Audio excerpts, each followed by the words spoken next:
Someone asked if I'd go through how all this works and is bolted together.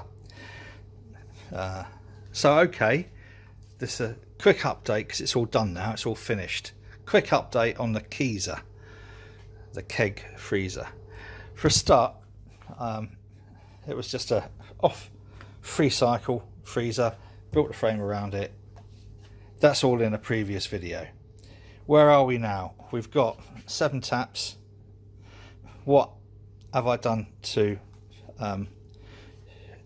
finish it all off? Well, the first is I put a bucket down here. This one's just water in here. One of the important things that I did was I added springs to the taps. They don't come with springs. So the springs from the malt miller, I'll put a link down below to them. What else? I've added 4 secondary regulators. Hang on, I'm going to move this bucket out of the way, otherwise I'll be tripping over it. 4 secondary regulators, and this is the Kegland Mark IV. I've also got some fans down there, computer fans, 12 volt computer fans, and I went for 3 smaller ones just to sort of like move the air up and down, as well as, never mind, you know what I mean. So we've got 7 kegs in here. We have, this is the 4-way manifold. This is everything apart from these and the springs is from Brew keg tap. Hello Johnny. 4-way manifold, and this one isn't being used at the moment. And so these 2 are whatever maximum pressure is going to be on here. This isn't used. This then goes to this bank of 4 regulators, so I can set various different pressures. I mean, they're all pretty much the same at the moment, but I can set them different for different beers in here. Out of the end here is just a spare thing, which at the moment I've got going into water, but that's, you know, for different reasons. But what this one can come off and out, seriously, believe me, it can. And I'll use this for pressurizing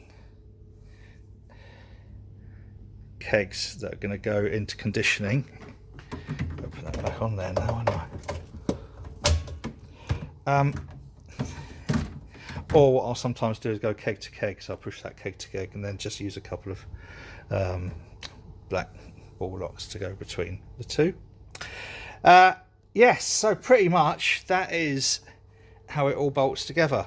That fan down there, or those fans I should say down there, come along, and the ITC 1000 purely controls the cooling. The probe is in water down there, so it doesn't measure the air temperature, it measures the a sort of like more stabilized water temperature. And then the fan is the fans are controlled by taking from the live feed just into a little 12 volt LED driver. 12 volt. This is basically a 12 volt, 220, 240, whatever, down to 12 volt. So that goes around there. And sorry, all this is getting ready for, guess what it's getting ready for, boys and girls? Yeah, the next part of the project. But this is done now, so I've got to do something else. And there we go. All works really, really nicely. So we have populated it at the moment with 6 beers. There's 2 more kegs ready to go in. I shall be getting rid of the Sheffield Council pop now that winter's almost gone. I'll put a link to all of these bits and pieces. So mainly Brew keg tap, pretty much everything Brew keg tap. Secondary regs from the, oh god, I can't remember, the man cave thing. I'll put a link underneath it, and then obviously the springs from the malt miller, and that pretty much is that. I'm going to have a drink now. Ooh, what shall I start with? Decisions. Right, that's it. Hope that's proved helpful and interesting to peoples. Oh, the other thing is I can always isolate, turn everything off, and then just whack this really up high to seal kegs coming off this one, this spare one. I could do it with any of them, but yeah, really whack it up high, and that's how I seal the kegs, or false carbonate the kegs. So yeah, if you found this helpful, please consider, if you would be so kind, as clicking the little thumbs up thing.